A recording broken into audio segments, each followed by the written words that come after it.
ಧರ್ಮಸ್ಥಳದ ವಿಚಾರದಲ್ಲಿ ಅಲ್ಲಿ ನಿನ್ನೆ ದಿವಸ ಎರಡು ಗುಂಪುಗಳ ಮಧ್ಯೆ ಘರ್ಷಣೆ ಆಗಿದೆ ಅಂತ ಹೇಳಿ ವರದಿ ಬಂದಿದೆ. ಅದು ಯಾಕಾಗಿದೆ, ಯಾರು ಕಾರಣಕರ್ತರು ಮತ್ತು ಅವ್ರ ಉದ್ದೇಶ ಏನಿದೆ, ಎರಡು ಗುಂಪಿನ ಉದ್ದೇಶ ಏನಿದೆ ಅಂತೇಳಿ ಅದನ್ನೆಲ್ಲ ಪರಿಶೀಲನೆ ಮಾಡಿ ತನಿಖೆ ಮಾಡಿ ವರದಿ ಕೊಡಬೇಕು ಅಂತ ಹೇಳಿದ್ದೇನೆ. ಇದು ಒಂದು ರೀತಿಯಲ್ಲಿ ಏನೋ ಒಂದು ಸಂಘರ್ಷ ಅಲ್ಲಿ ಆಗ್ತಾ ಇದೆ ಅನ್ನೋವಂಥದ್ದು ಕಾಣಿಸ್ತಾ ಇದೆ. ಏನಕ್ಕೆ ಆಗ್ತಾ ಇದೆ ಗೊತ್ತಿಲ್ಲ ನಮಗೆ. ಅವರು ಅಲ್ಲಿನ ಜನಸಮುದಾಯ SIT ಮಾಡಬೇಕು ಅಂಥೇಳಿ ನಮಗೆ ಒತ್ತಾಯ ಮಾಡಿದರು. ನಾವು ಅದನ್ನು ಭಾಳ ಎಚ್ಚರಿಕೆಯಿಂದ ಪರಿಶೀಲನೆ ಮಾಡಿ SITಯನ್ನು ಮಾಡಿದ್ವಿ.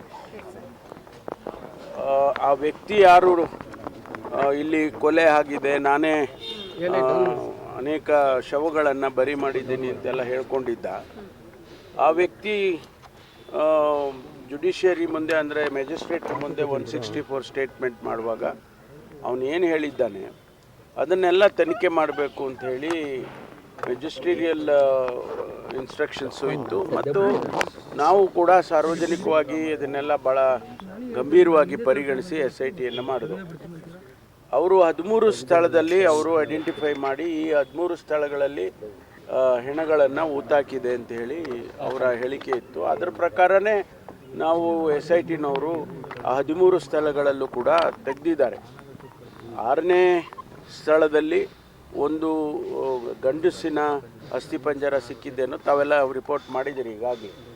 ಮತ್ತು 13 ಸ್ಥಳಕ್ಕೆ ಹೋದಾಗ ಕೂಡ ಎಲ್ಲೂ ಸಿಗಲಿಲ್ಲ ಅನ್ನುವಂಥದ್ದು. ಅದು ಹೊರತುಪಡಿಸಿ ಬೇರೆ ಎಲ್ಲೋ ಗುಡ್ಡದಲ್ಲಿ ಒಂದಷ್ಟು ಮೂಳೆಗಳು ಸಿಕ್ಕಿದೆ ಅನ್ನುವಂಥದ್ದು, ಅದನ್ನು ಕೂಡ ಎಲ್ಲ ಸೀಲ್ ಮಾಡಿ FSLಗೆ ಕಳಿಸ್ತಕ್ಕಂಥ ಕೆಲಸ SITನವ್ರು ಮಾಡಿದ್ದಾರೆ.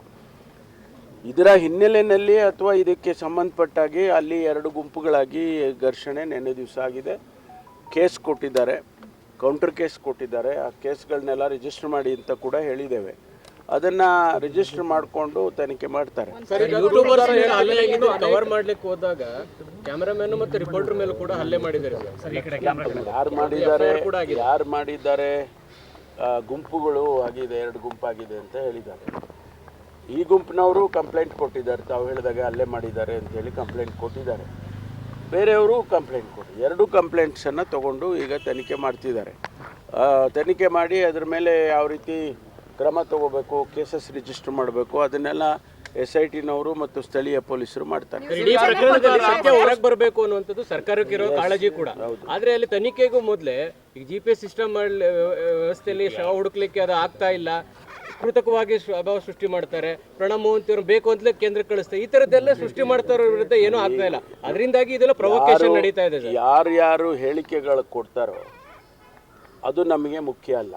ನಮಗೇನು ಮುಖ್ಯ ಅಂದರೆ SITನವರು ತನಿಖೆಯನ್ನು ಒಂದು ತಾಂತ್ರಿಕವಾಗಿ ಆಧುನಿಕವಾಗಿ ಸತ್ಯ ಹೊರಗೆ ಬರುವಂಥ ರೀತಿಯಲ್ಲಿ ಮಾಡಬೇಕು ಅನ್ನೋದೇ ನಾವು ಕೊಟ್ಟಿರುವ ಟರ್ಮ್ಸ್ ಆಫ್ ರೆಫರೆನ್ಸ್.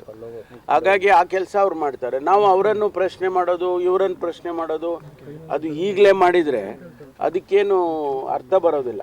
ಅವರಿಗೆ ನಾವು ಜವಾಬ್ದಾರಿ ಕೊಟ್ಟಿದ್ದೀವಿ, ಆ ಜವಾಬ್ದಾರಿನ ಅವ್ರು ಮಾಡಿ ರಿಪೋರ್ಟ್ನ ಒಳಗಡೆ ತರಬೇಕು. ಹೇಳೋರೆಲ್ಲ ಹೇಳ್ತಾ ಇರ್ತಾರೆ, ಈಗ SIT ಸರಿಯಾಗಿ ಮಾಡ್ತಾ ಇದೆ ಅಂತಲೂ ಕೂಡ ಹೇಳ್ತಾರೆ, SIT ಸರಿಯಾಗಿ ಮಾಡಲಿಲ್ಲ ಅಂತಲೂ ಹೇಳ್ತಾರೆ. ಆಮೇಲೆ ಇವರೇ ಎಲ್ಲ ಸಜೆಷನ್ಸ್ಗಳು ಕೊಡ್ತಾರೆ.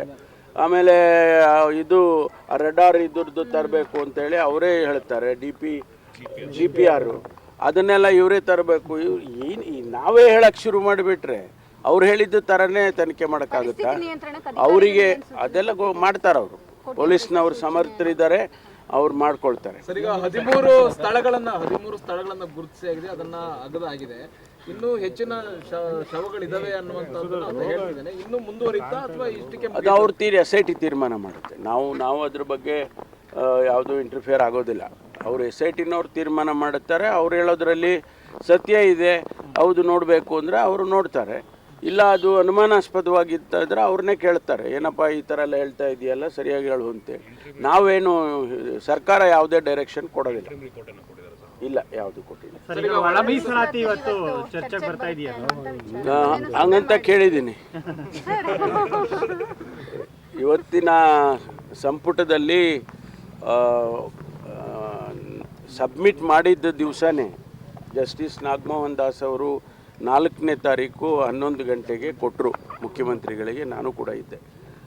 ಅವತ್ತೇ ಮುಖ್ಯಮಂತ್ರಿಗಳು ಚೀಫ್ ಸೆಕ್ರೆಟರಿ ಅವ್ರಿಗೆ ಸೂಚನೆ ಕೊಟ್ಟರು, ಮುಂದಿನ ಸಂಪುಟಕ್ಕೆ ಇದನ್ನು ತೊಗೊಂಡು ಬನ್ನಿ ಅಂತೇಳಿ. ಬಹುಶಃ ಇವತ್ತು ತರ್ತಾರೆ. ಅದು ಚರ್ಚೆ ಮಾಡಬೇಕಾ, ಅಕ್ಸೆಪ್ಟ್ ಮಾಡಬೇಕಾ, ಇದೆಲ್ಲವನ್ನು ಕೂಡ ಸಂಪುಟದಲ್ಲಿ ಚರ್ಚೆ ಆಗುತ್ತೆ. Thank you. ನಾಳೆ ರಾಹುಲ್ ಗಾಂಧಿ ಅವರು ಅದೆಲ್ಲ ಕಮಿಷನರೇಟ್ನವರು ಅವರ ಭದ್ರತೆಯ ವಿಚಾರದಲ್ಲಿ ಎಲ್ಲ ಕ್ರಮ ತಗೊಂಡಿದ್ದಾರೆ ಈಗಾಗಲೇ. ಆಮೇಲೆ ಅವರು SPG ಅವರು ಯಾರು ಡೆಲ್ಲಿಯಿಂದ ಸೆಕ್ಯೂರಿಟಿ ಇವರು ಬಂದಿದ್ದಾರೆ ಅವ್ರ ಜೊತೆನೂ ಸಂಪರ್ಕದಲ್ಲಿ ಇದ್ದಾರೆ. ಅದನ್ನೆಲ್ಲ ಅವರು ಮಾಡ್ಕೊಳ್ತಾರೆ. 10ನೇ ತಾರೀಕು ಮೋದಿ ಕೂಡ ಬರ್ತಾ ಇದ್ದಾರೆ ಸರ್. ಅವರಿಗೂ ಕೂಡ ಎಲ್ಲ ಸೆಕ್ಯೂರಿಟಿ ಅರೇಂಜ್ಮೆಂಟ್ ಮಾಡ್ತೀವಿ. ಪ್ರಧಾನಮಂತ್ರಿಗಳು ಬರುವಾಗ ಸೆಕ್ಯೂರಿಟಿ ಮಾಡಲ್ಲ. ಯಾರೇ ಗೊತ್ತಿಲ್ಲ ಅದೇನು ಪ್ರೋಗ್ರಾಮ್ಸ್.